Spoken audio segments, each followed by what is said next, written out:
So, welcome to episode number 2 of Johanna's Raw Talks.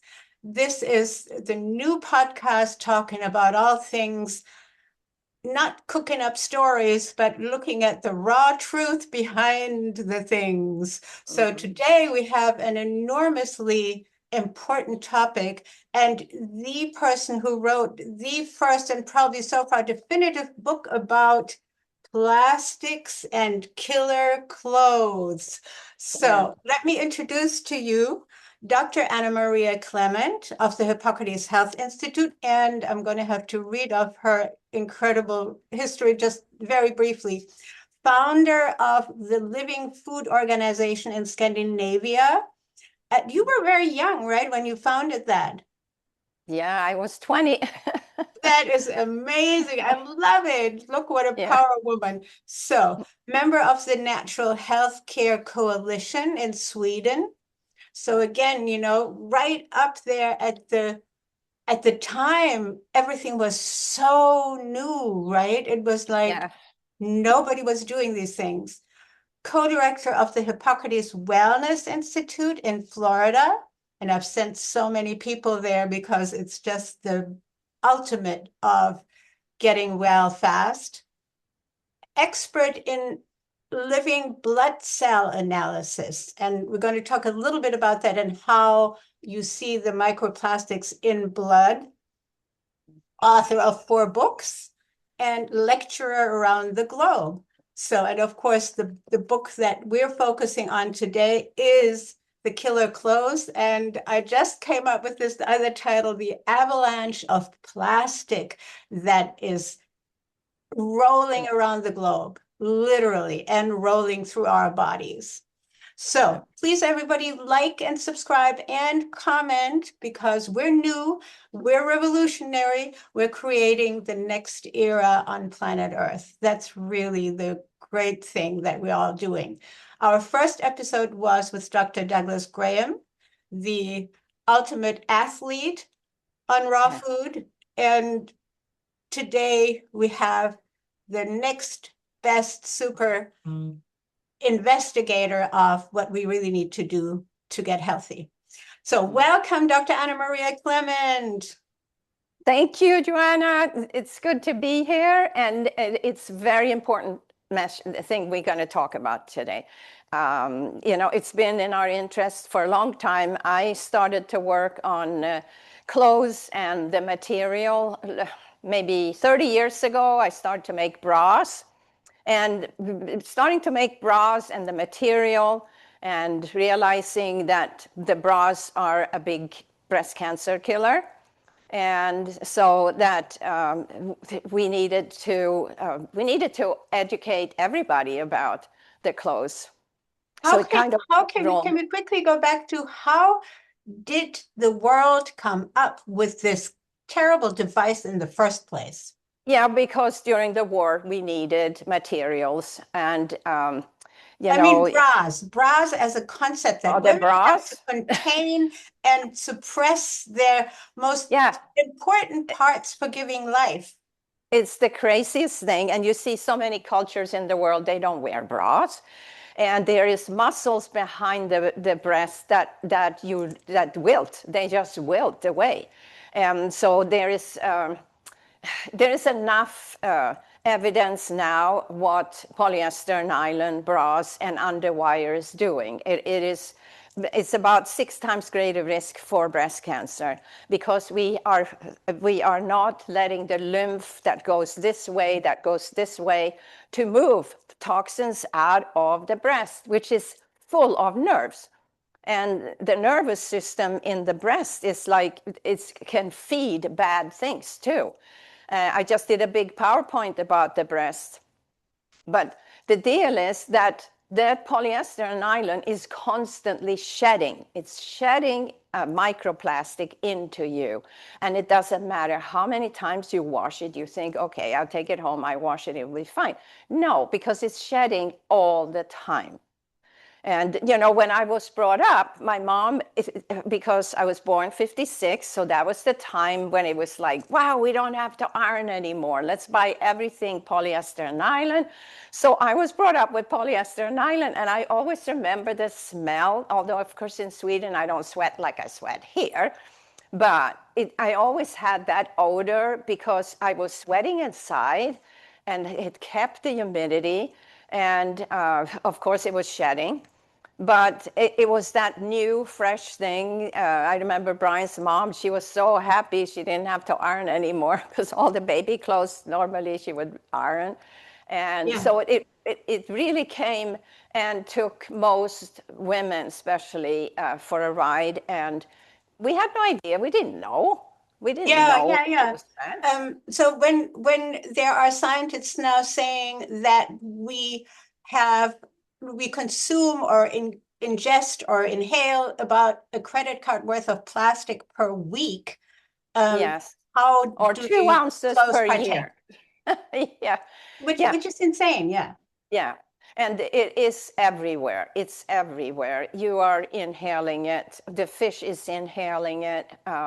All the animals are inhaling it. So we went to a big conference up in Maine a few years ago, and they said, even if we stop now, it will take hundreds of thousands of years to clean up the earth because it's like a layer all over. We can't see it. It's microplastic. So we work with supplements to help to clean. There's one supplement that has been working great, and it's called Masterpiece. And that is one thing. Of course, saunas. I just came from sauna. I did exercise in sauna. So, this is one way to do it. And of course, now I don't wear any clothes from polyester as soon as I realized what that was doing. So it's all linen. It's all linen and organic cotton. And so I think what we did in our kids, we have one that's 44, 42, 40, and one is 28. So with the first child, we started right away with 100% organic cotton. And of course, no diapers. We had cotton diapers and wool pads to hold it. And so they were brought up from the beginning. And so all our friends that would buy baby clothes, we said, 100%, they would say, yeah, it's 100%. So they realized that we wouldn't put our babies in anything but organic 100%. But so they're the lucky ones. Are there yes. any other things that people can do? Is it true that fiber helps, natural plant fiber helps eliminate the plastic? Yes, of course. Yeah, because, the whole body works together. So, of course, the more fiber-rich food I eat, like here we eat all sprouts and organic vegetables. So that is a lot of cellulose, a lot of fiber, and that can also bind with microplastic, absolutely. But main thing is we have to start wearing good clothes, and we have to look at what we wash the clothes in too, because there's a lot. So, and it comes to pollution big time because it takes about 7,000 chemicals to make those clothes. And then on top of it, so now you're talking polyester, rayon was the first one, 1920 something that came out. And now they have all kinds of other chemicals. So we have so that water doesn't get in. We have the dyes, we have wrinkle resistant, and PFAS. You've heard about PFAS. These are forever PFAS, we call them chemicals also. in our clothes. Yeah. So there's much more to the look. You think, well, it's the dyes. Well, the blue dye is the worst, but so in this book, Brian and I wrote, it is probably the best book ever written about all the chemicals. And there is a story in there, I think it was a German study, where the babies were put in pajamas with polyester. Yes. And the chemicals that was in there, they tested the urine the next day. It was in the Yeah, urine the next day. Yeah, that was so astounding. Yeah. yeah. So, unless you know these things, unless Yeah. you really see research like that, you can't believe it because it's just close. Why would somebody do that? You Right. know? But if we go a little bit more into just observing biology, shouldn't we realize that our skin is the largest organ? It eats what is touching Absolutely. it and the Yes. air it is breathing, and Yes. it absorbs, of course, everything that is in our environment. So isn't that a large part of it as well? Yeah, but I mean, look, most people are not educated about the body. That is the first thing. What we do here at Hippocrates Wellness, we give lectures every day. We teach you about the skin. We teach you about the whole body, what it needs, what proteins really are. Because most people think, well, it's only meat, chicken. That's where the protein should come from. And then you realize that we actually give you the highest protein-rich diet in the world. And Yes. people think, how is that possible? Well, then because we do blood tests, most people stay here 21 days because it takes that to change your environment in the body. And plus, you have a lot of good habits at that time. So now we can test you before and after and show you how good your protein is, how good your calcium is. And it blows people's mind that it's actually possible to get this from this kind of vegan, plant-based, organic, chemical-free diet. Yeah, I So like to quote our colleague, Dr. Milton Mills, who says all proteins are made by plants. That's where the yes, elephant gets them, that's where the gorilla gets them. But this yeah, little bit about protein, and we have this concept that males get strong from protein. right. I wanted to go to how is male fertility and erectile dysfunction impacted by plastic clothes? Oh, big time. And so now Explain. well, if they wear polyester or nylon, that is not also microplastic. Plus, most underwear are too tight for male. Most pants are too tight for male. That is a big deal of infertility. Of course, infertility nowadays is the food we eating, the environment, the clothes we wear. I mean, it's a total disaster now, and we have a lot of chemicals in our food, but we also have a lot of sugar that we are attracted to. And so, of course, the whole industry goes the way they think we want to have it. A lot of sugar, a lot of high fat. And Mhm. that's a big part. We have so many great examples here where couples absolutely could not get pregnant, where they even tried the fertility round and come here and they both cleaned up and they got pregnant. So Yes. Beautiful. And I get because I work with reversing chronic diseases.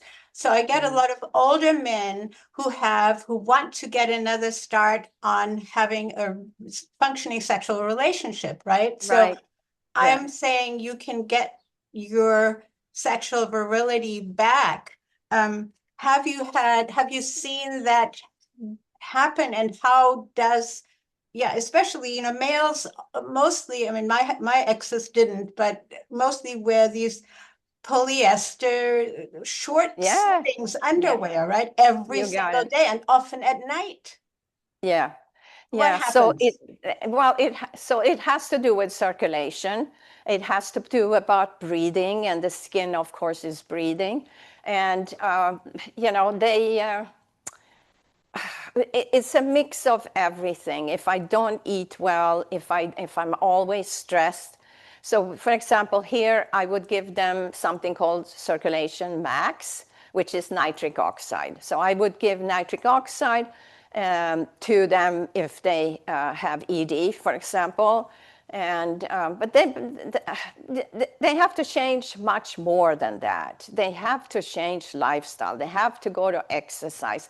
They're gonna have to meditate. They have to find peace in their life, because we can't just go from work to having a good sex life. That only works when you're 20. Yeah. So the burden of life needs to be dealt with, but we really don't have that in our society. We're just going to work until we're 65, and then we're going to go on yeah, and when you go on retirement, that is number 3, I think, of the biggest stressors in our life. And that's when a lot of people just die, because they don't feel needed anymore. We have to feel needed. We have to Yes. have a purpose, so there is so much more to that. Yeah. In that context, I want to verify a story that your dear husband Brian told me years ago. He Yeah. said there was a couple you had who were both 94 years old who came Yes. back regularly to keep their sexual twice a week encounters alive. Yeah. Yes. They were married more than 70 years. They were, and yeah, that was Alice and CK. He just passed, I think it was far over 100, and Alice is still alive. And yeah, they were amazing. We filmed them many times. Okay, so I can actually send people to a video with them. Yeah, I we, love that because I we, often cite that yeah, for these men who have these problems. yeah, And for the hardest seems to be for people to realize that, yes, you do need to change your clothes. And of course, what you talk about also is the plastics in the household, all the right. elements in our cleaning agents, etc. So Mhm. the overall impact, what else impacts men? And then we get to the women. What else impacts men a lot? You were mentioning stress, of course, at work. Yeah. How I often Well, think that Rockefeller invented or kind of insisted that everything be made out of his oil and gas in 1910. And from then on, this all developed, right? oh yeah, yeah. And why are men even more impacted in some ways than women? Um, well, Rockefeller wanted everything to be done by petroleum. So Yeah, the medicine is petroleum, most of the medication, and they got rid of natural medicine. yeah. Yeah. So yes, a lot of things started with that. If you look at history and how the First and Second World War created these materials, what happened is even with the cans, because for the war we have to put everything in cans, the meat, the chicken, the fish, everything was put in cans for the soldiers, and then it just went on. And then now you see all these cans in every supermarket, and which is aluminum. And of course, there are some that are not as bad, but you're dealing with canned food when you have fresh food. When you look into the supermarket and there's organic vegetables, why don't I just get all of that? We also eat emotionally. So what I saw during COVID, when COVID happened, 2020, I would go into supermarket, let's say Whole Food, and the whole produce section was smock full. Nobody touched it, and all the other aisles with chips and cookies and frozen pizzas and ice cream was gone. I mean, it was empty, including toilet paper for some reason. So the deal was we ate emotionally, and most people are in that way before and after. So we want food that stimulates our taste, not what's going to stimulate my body to be healthy, so that I'm 70. I don't feel any older than when I was 20. And 72 here. yeah, and the thing is, yeah, I look older, but Yeah. that's just nature. That's just where we go. And we, it's so important that we teach about this, because a lot of people come here, they have skin problem.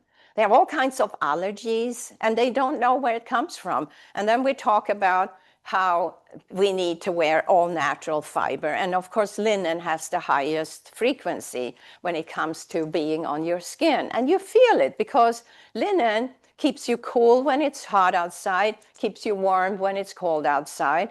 And of course, so does wool, and so does organic cotton, but not the same as linen. Linen is definitely the nicest thing, but it's not that easy to find. When I go to Sweden, I can find it because it's very popular, and I can find organic linen, which is more rare. Of course, it costs more, but these things last you for nearly a lifetime. So that's just like, so you pay a higher price to begin with, but you're going to have them instead of something I buy for $5 that I'm going to have one time and I'm not going to like it, right? So we have to think longer. We have to think, is this something that I'm going to wear and enjoy and feel good in, and it's going to be good for me?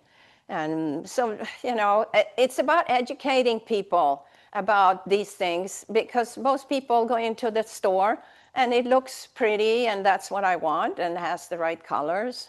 And unless I know what polyester nylon does and how it's shedding into my body all the time, Yeah.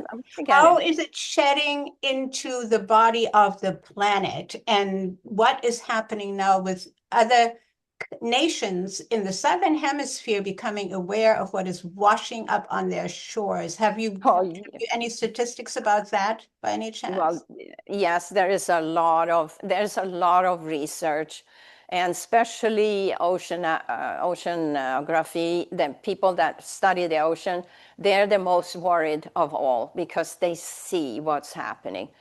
And so people eat the fish, and the fish is loaded with microplastic, and you're getting it in. So if I eat fish 3 times a week, in a year, I have 2 ounces of microplastic. And you're talking, you can't see this. So 2 ounces is a big That's without all the other plastic impacts. So you're doubling literally by eating fish, right? And the clothes and the everything. You got it. So, it's plastic. So do you really want to put your body in plastic? One scientist was describing I think it was on one of those big podcasters, how we're filling our body. If we weren't cleansing at all, we're filling our body bit by bit by bit by bit. And it was saying in 2050, most of our body will consist of plastic. Yeah. This is where we're heading, but we can change that. But we would have to change the whole industry, because the industry that manufactures this, even the plastic bags that you get in the store, the one-time plastic, which is the worst because they go into microplastic very, very fast. And that is filling up everything. Everybody has bags at home. My car is full of cotton bags that I picked up during the years. You just bring them to the store. I say, if you shop in Paris, for example, and if you didn't bring a bag, you end up carrying everything because they don't give you that. And that is so most of Europe stopped. They don't want plastic because they're so aware. And I would say most other countries have done a lot of research. America is behind. We're far behind. But we have all the research in America. So other countries are dealing with it, and we're not, because we somehow got out of the Paris deal of taking care and being environmental. And we hopefully will get back very soon and deal with the same thing as other nations. And, we somehow think that we have the right to just pollute the world. Because if I pollute America, I pollute the rest of the world. There is only one ocean. We have different names, but we share the earth. That's So what I wanted to get to, because what yeah, we yeah. impact our bodies, we also impact the planet. You remember I had the summit, Yes, Happy Body, Happy Planet. yeah. And I just wanted, yeah, to get a little bit more of your information, your details about how that carries into the entire globe. Yeah. Well, it's carried through the oceans, through the animals. It's carried in the air, big time. And you know, we are under one atmosphere. And I Mhm. think most people think that, you know, we have the right. All the corporations, the big companies that makes polyester nylon, have no restrictions. So all their chemicals go into the rivers, that goes into the ocean. It is a constant, it's been going on since 1920. So you can imagine how much there is to take care of. So yeah, so there is a lot of research, and you know, recycling, for example, very little is being recycled. You know, we do recycle. Yes, you put it out to be recycled. About 7% of what you're putting out is being It's recycled. So actually recycled. Yes, I yes, came across that study. And that yeah, the whole recycling symbol was invented by the biggest advertisers in the world on behalf of the plastics companies who needed to sell more new plastics. So, and because people needed a better excuse for buying new plastics, they invented this whole and there symbol you of go. etc. So I was saying, Yeah, yeah, that's, yeah, but that's the system we have. We have the profiteering system, and somehow we need to get out of that. But because we're setting examples, I want to spend the rest of our time together talking about examples of where people are taking action and what the listeners and readers can go um, to get involved in creating that alternative. And I wanted to maybe start out with the question, has it made a change both in people's consciousness and in the real world that Robert Kennedy Jr. now is in the health department and has begun to allow us at least to talk about these things more without being shut down? Is that real? Are you experiencing that or not? you know, it's helping enormously. Yes, of course. And, you know, that, but of course the media and everybody will make it look like we're crazy. This, you know, they will poo-poo anything like this. We have been attacked many times, and Big Pharma has attacked us because, you know, they don't want people to know this. They don't want And people because to you're be so educated. enormously successful, sorry to interrupt, but Yeah, I want to say that the yeah, pharmaceutical companies interrupt us because we are so successful. And Hippocrates yeah, is like the most successful institute that I know worldwide, right? And that is why. But yeah. good, yeah. Yeah, well, so I mean, people can look up Oceana, who did so much research. Oceana, they tell the whole story, and they are really worried. And the first thing they said is, please don't eat fish, because if we keep eating fish, the way we're fishing the oceans right now, first of all, it's gonna eliminate fish from the ocean, and it is what's happening. And if there is no fish in the ocean, we will not be here. We go hand in hand. So the deal is that we got to stop eating fish. We got to go plant-based. Mhm. And on top of that, of course, we don't want to pollute the ocean anymore. There is an island bigger than two Texas out in the Pacific Ocean that is just melting away slowly but surely to microplastic. And, you know, yeah, I don't know how much people need to know, but they don't get this information. It's not going to be on CNN or Fox. It's not going to be there because the big corporations is using the companies. So, you know, Yeah. And it's not they're only not. the fish, it's also the entire plant life in the oceans, right? That gets suffocated with the Of plastic. course. Is that Yeah. right? It's the kelp, it's all the seaweeds, it is it's the whole ocean. What you find, for example, here in Florida, a lot of our coral reefs are gone. They're gone from not just microplastic, but all the Roundup and all the chemicals that we spray on our lawns. And I mean, it's ridiculous when you think about it. How we created a system that's just killing the ocean slowly but surely. But you killing the ocean, we kill us. And so I think people need to see the combination there. We're totally one. We're one with everything. We're one with every bird. We're losing so many birds for microplastic and chemicals. We're losing so many species of animals every year. So now what happens, the bad bacteria and a lot of them are anaerobic, meaning they don't need oxygen, they survive. So they survive. So we will have, I say to my son, who now is a doctor, that you will see diseases that Brian and I never have seen.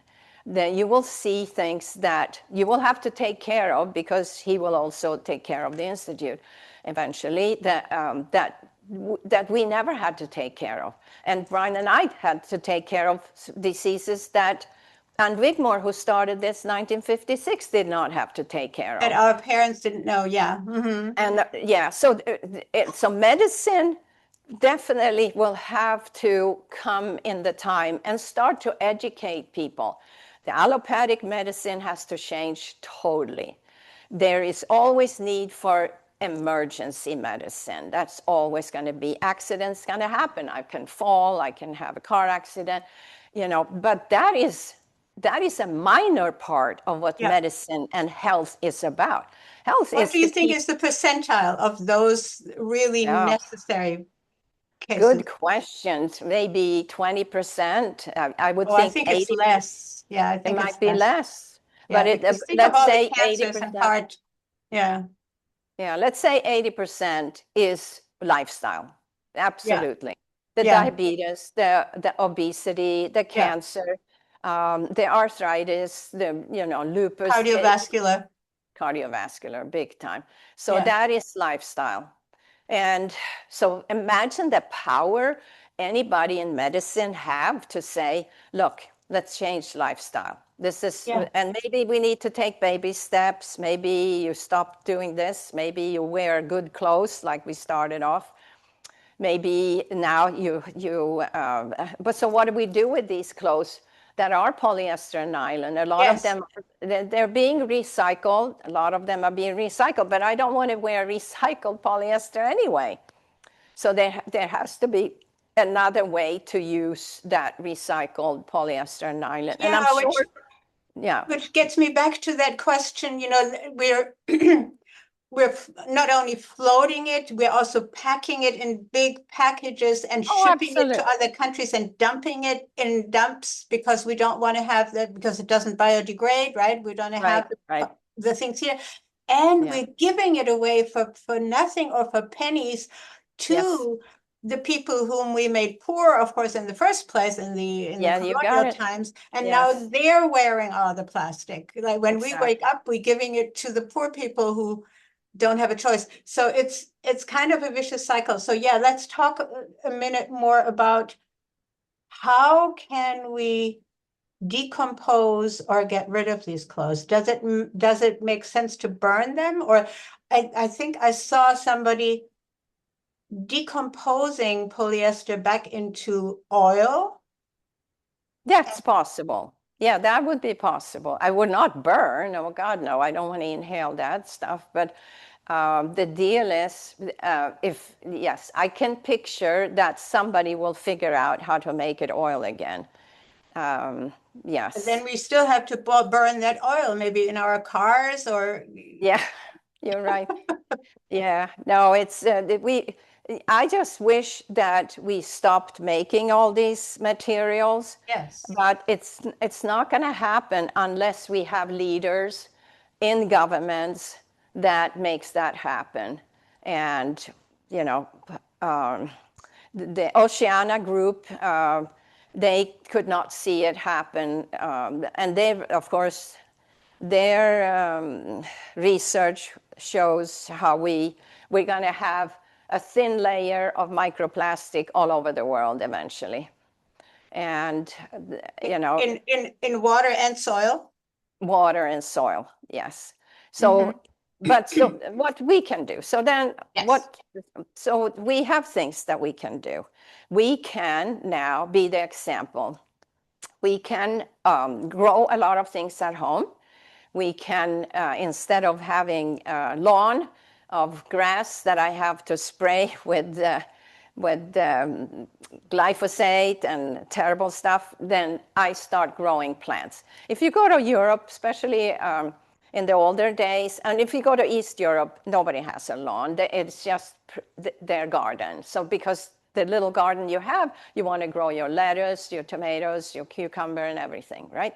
And berries. And then, so you're cultivating the soil, because the soil is number one. Without good soil, you know, I can't grow anything. So you're cultivating soil, you're taking care of it so that you have good plants. So you start doing that. So let's get rid of the lawns. And then sprouts, I grow in the jars, and the broccoli sprout, clover sprout, alfalfa, cabbage, radish, all the fun stuff. And then in soil on a tray, I grow sunflower and pea sprouts and buckwheat sprouts, and I grow wheatgrass. So we drink wheatgrass juice here, which is fantastic. So that I grow, I just drink like 2 ounces twice a day. The sunflower and pea sprouts go in my green drink, which is celery and cucumber, half sprouts, half celery, cucumber. So we would call that microgreens, right? Grow microgreens, kind of? Yes, so grow microgreens. And so, yeah, so start that, and then look at your wardrobe. Okay, so what you have in your wardrobe, there is probably polyester, nylon, a lot of things. Now, and especially underwear has to be organic cotton. So where do you look for that? You know, when my kids were small and they wanted to buy their own, or they were teenagers, they wanted to buy their own underwear, I said, yeah, you look it up, you get organic cotton, I'll pay for it. Otherwise, it's not going to happen. So believe me, they would find it. They would find. So, and then, of course, can you give us a few suggestions where to look for organic cotton underwear? Not that we have, so, you know, we're benefiting from these brands, but often, I mean, when you Google it, you don't really find anything in America other than. No, you have you have a few. I made a list. I didn't bring it, but there's decent proposal, and that's American. Then what you have in Sweden, you have a great one called Swegmark, Swegmark. They have the underwear, so that's all underwear. And then, you know, then you look up, for example, linen. There is a company in America called Flax, Flax, which is linen. And so they have great things. It's not organic, but it's linen. And it's going to be hard to find just pure organic linen. Like in Europe, whenever you're in Europe, if you're in Germany or Sweden or Paris, you go and you look for organic cotton, because you're going to find that it's very much popular there. But, you know, here you kind of have to look for the sources that I do think we find organic cotton here too, in online companies like Pact and. Oh, you got it. I got a list. Great. The Gap has organic. Yeah, Gap store has organic. Oh yeah, the Athleta is a Gap company, Athleta. And then you have Hanna Andersson, that sounds Swedish, for kids underwear, and they have PJs for whole family. Yeah, I mean, imagine you put. And legally, the underwear for kids have to have the chemicals. Yeah. I thought they took that out. I thought they took that Yeah, out in states, maybe they took it out. maybe? Well, when my kids were small, it was legally. So it was like Yes. not legal to have them in organic cotton Yeah, I pajamas. was definitely illegal with my kids, Yeah, for sure. I know. Yeah. Well, and then they laying there in the diapers full of chlorine and chemicals and that they inhale too. It's awful. Yeah. So yeah, I think that we need to whatever we can do to educate the younger generation that is going to raise kids now, and what it takes to have a healthy kid, because they're going to have all kinds of rashes, eczema. They're going to have allergies, and we might not know where it comes from. And the chemicals in their clothes might be the source. Yeah. And of Mhm. course, the plastics. So the plastics, yeah, the plastic is everywhere. When you buy something in the store and it's wrapped with plastic, that's microplastic. That's going to give you microplastic. So everything that you want to buy fresh, and you bring your own bags and you put that into some cotton bag. And there are special plant bags, that you can get that Yeah, doesn't. they had them here in New York for a while and then they disappeared. Do you know what happened? They had No. the soft sort of biodegradable plastic bags Yes. um, Yeah. for for picking up loose things, like Brussels sprouts or Right. something that you don't want to just throw into your bag like that. Huh. But they have disappeared again. So I They immediately disappear. go to, well, some big corporation made sure they were bought up and shelved, right? Put into the Yeah. drawer. But you don't know anything about that. You still get those in No, haven't Florida? heard. No, I haven't seen them here, but Yeah. there are Fresh Market. Oh, has those. Fresh Market has them.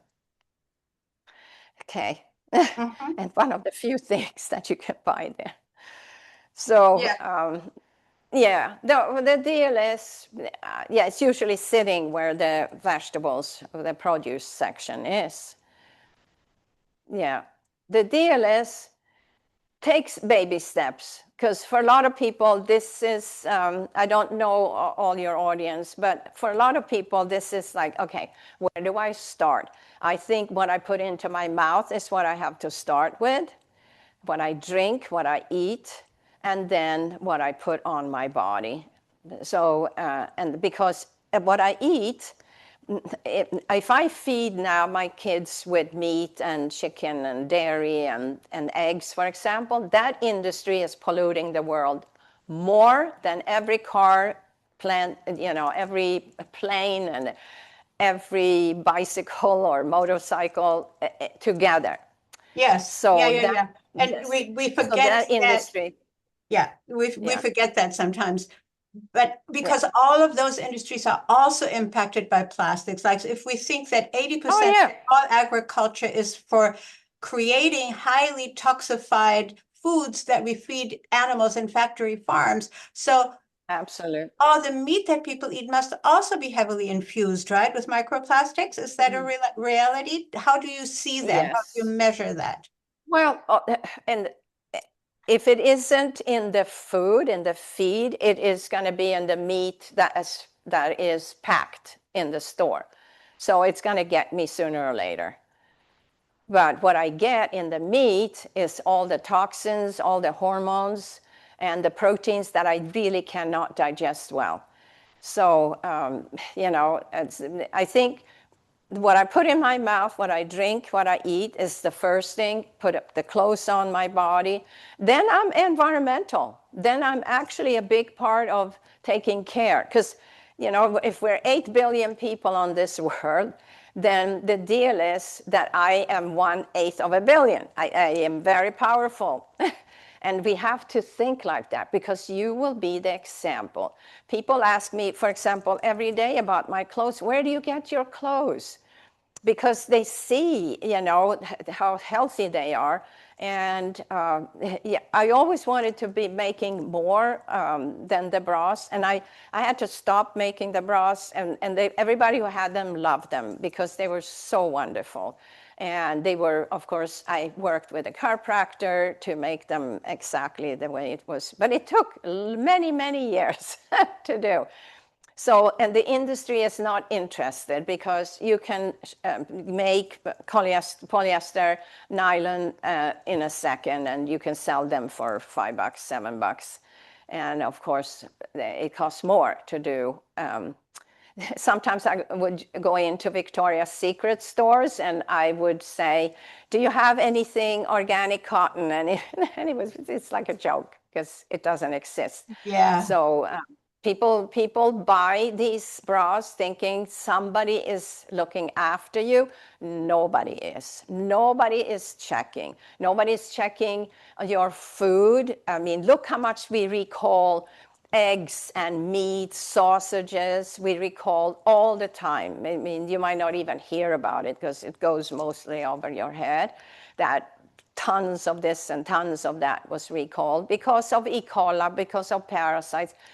So, and salmonella, whatever it is, the deal is we are putrefying our bodies all the time. So we need to start looking at that because you then are becoming more environmental. You're doing your share.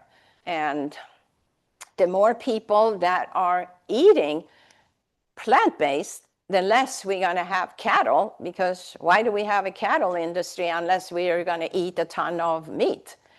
So we have to take step by step. If people, what happened when my kids were little and we would go out and eat, for example, and they brought their friends, and we always allowed them to order what they wanted. So it would not be a vegan restaurant. It would be something where we all could eat vegan and they could eat there. And so let's say they ordered chicken, and then they see all of us, we're not eating anything like that. We're just having a big salad. And they would ask us, and this is, you're talking 12, 14-year-old, it's like, is there something wrong with chicken? And then it's like, do you really want to know? And then before you know it, a lot of them would go home to their parents and say, I don't eat that anymore. So parents would come to me and say, I don't know what to feed them now. What did you do? And I would take them home. I would take them home in our kitchen and I would show them that this is how we live. This is what we do. We eat a little bit of cooked food. 80% of our diet is raw. And 20% is like, sweet potato, squash, beans, things like that. And they would realize that this is not weird. It's a lifestyle. And why my kids never missed a day of school. Because they would actually ask the teachers, the Clement kids, do they ever miss any school? Are they ever sick? No, they're never sick. So it was a big thing for them to realize that their kids, in and out, were sick all the time, had all kinds of colds and, for the seasons. And so, but we're in a different time. We're in a different time now where it's even more urgent than 40 years ago. Yeah, so the advice to all our listeners can be vote with your dollars. And if you don't have the dollars, even if you go into a secondhand store, just pick only the natural materials because you can find them. Right. Of course. You can find linen, you can find organic, well, at least cotton. You can find, but cotton industry is also a huge polluter. Yeah. So, but at least better than polyester and nylon and wool and silk. So there are good alternatives and, yes, you do it with your wallet. You choose with your wallet, of course. The food you want to eat, what you want to drink. Do you want kids to be brought up on sodas, or you want them to have good distilled water? You want them to have fruit juice that you make yourself and you dilute it like 6 times with water so they don't get sugar habits. you know, when you raise a kid with low sugar, with breast milk, of course, that's the sugar that they got from breast milk is feeding every cell in their body. They're not really interested in the sodas after that because that's far too sweet. So, yeah, but most people were not brought up. They were brought up on formula that is sugar. Formula is high sugar. So you are going to go from formula straight to sodas and anything that feeds that need of high sugar. Yeah. So, So last so word to yeah, clean out. There is hope, yes, even if you feel like you've been consuming and wearing plastic all your life. You give your body yeah, a better start chance now. cleaning out with high fiber vegetables and fresh, obviously raw greens. Is that a Yes. statement we can make? That's for sure. You got to do saunas. You got to get a sauna or go to a gym that has a sauna. We have these portable saunas that you can fit even in a small apartment in New York. It's like a little tent, but it is infrared. It heats you up like crazy, and you really perspire, and you know that's how microplastic can come out. And so realize that, yes, salt and sugar is also full of microplastics. So let's Yeah, get rid of these things that have it. I mean, of there's course. tons of research that can show you where all the microplastic is. So when I go running, and I just did this morning before we came on, when I go Yeah, running and really perspire, I yeah. also get rid of microplastics. Yeah, it's different. That's great, but it's different in the sauna because, Mhm. like infrared, for example, heats you from the inside out.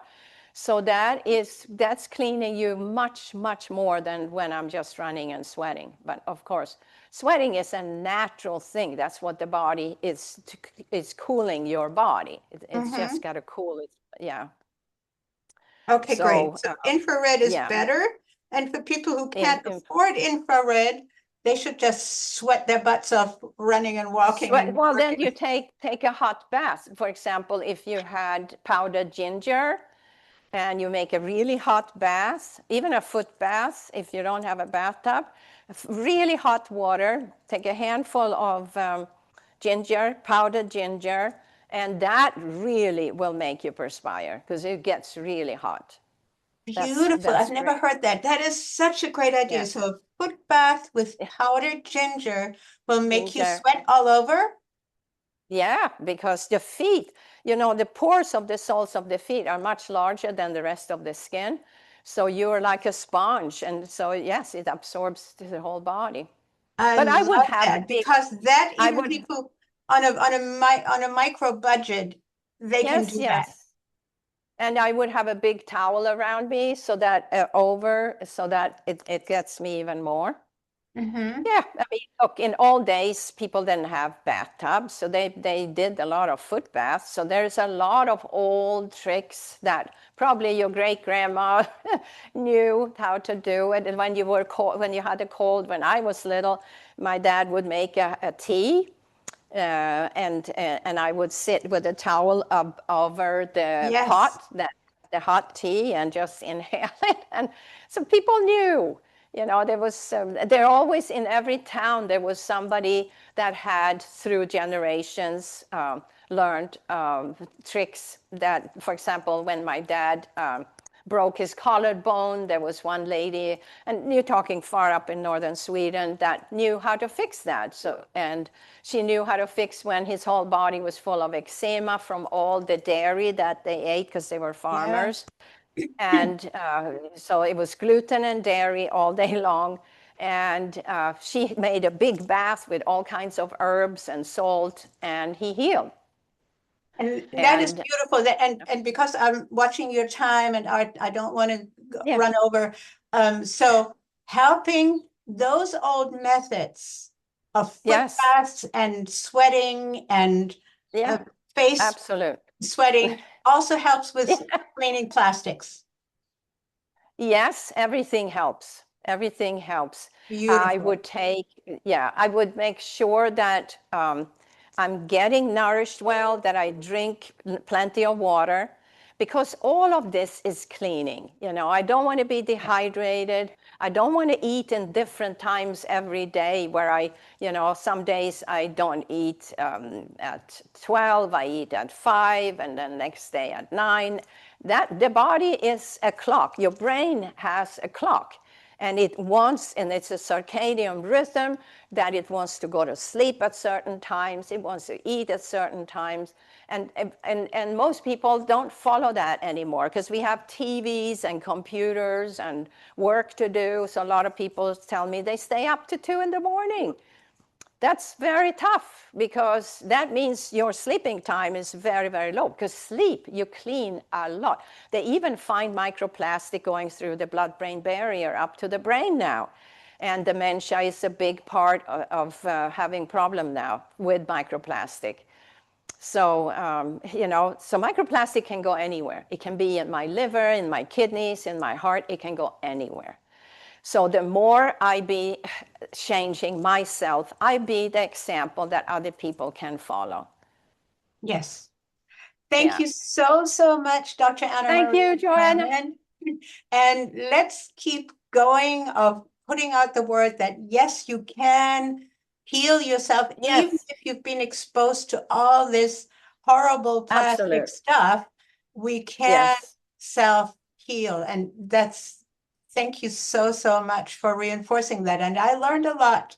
Thank you. Welcome. You're welcome. All right, everybody, subscribe, click the buttons, all the likes and shares, etc., and comment. And thank Anna Maria for this wonderful information. Bye. Bye. Thank you.